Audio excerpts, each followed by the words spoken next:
talking about this week's build-up in Boulder, because I don't know that we've ever seen anything like the week that we saw in Boulder, Colorado, that culminated today with Gronk, Lil Wayne, The Rock in a Deion Sanders jersey, Offset, Cameron was there last week, Wu-Tang was there last week, Gilly the Kid was there last week, Big Noon Kickoff and College Game Day were there today for Colorado versus Colorado State.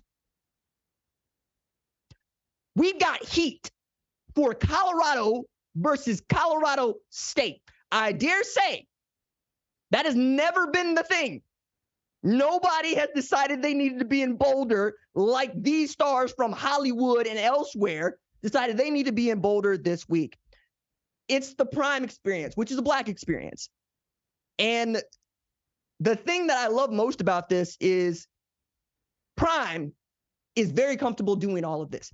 He's been on all of these shows, right?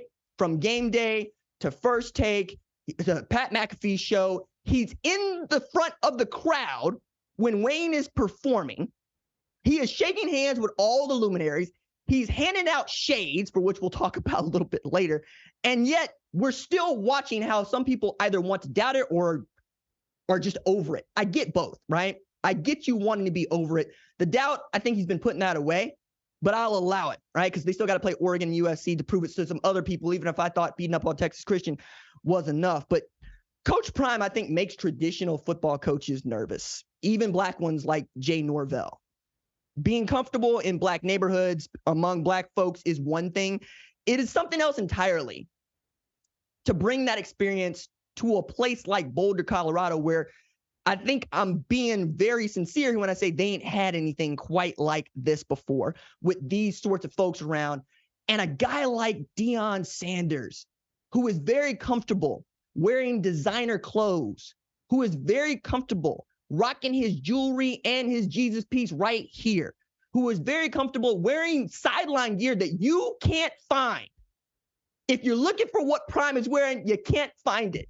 He is a hype beast supreme. So when Jay Norvell came out here and said on his coach's show that his mama taught him to take his sunglasses off and hat off, it's not just that he got outplayed by Prime, it's that it became a marketing opportunity for Prime too, is launching his sunglasses at a little known sunglass retailer in San Diego, where I got a tip that they were $69 on Thursday and they were $67 by the time Prime had handed out a free pair of shades to his players and to these media types, right?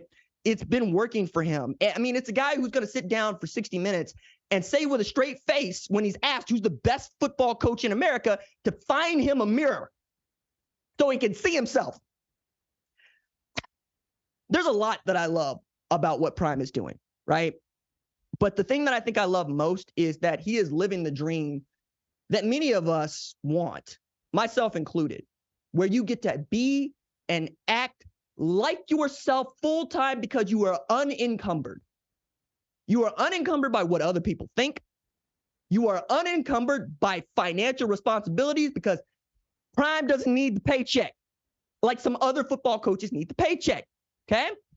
It's mostly that he wants to be here. He's been asked, do you want to go to the NFL? No, I'm right where I'm supposed to be. Recruits call me.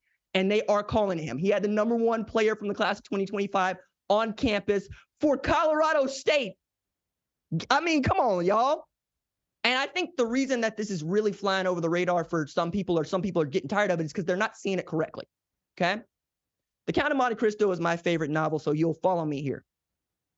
This man that you are seeing called Coach Prime is the Count of Monte Cristo. The Count of Monte Cristo became so because he went to the island of Monte Cristo and found the treasure of Sparta, which is more gold than any man had ever had. And he came back to France and gave himself a title. Also, he could orchestrate his fine-tuned plan to go get what he believed was his. On the menu was also vengeance and revenge, which is another reason as to why you can see Prime taking anything that is perceived as a slight and turning it into one. You are either on his team or against his team. He does not brook any neutrals. You should see that man as Edmond Dantes, who just left the Chateau d'If, who has counted all 72 1,519 stones in his walls and can't wait to give it to somebody else the way that he feels he's been getting it. He is the dream. He is what my grandmother was talking about when she talked to me about, RJ, who do I want you to be? I want you to be proud. I want you to be yourself. I want you to chase it all. I want you to be authentic. I don't want anybody to feel like they can hold you back or hold you down. That's prime right now.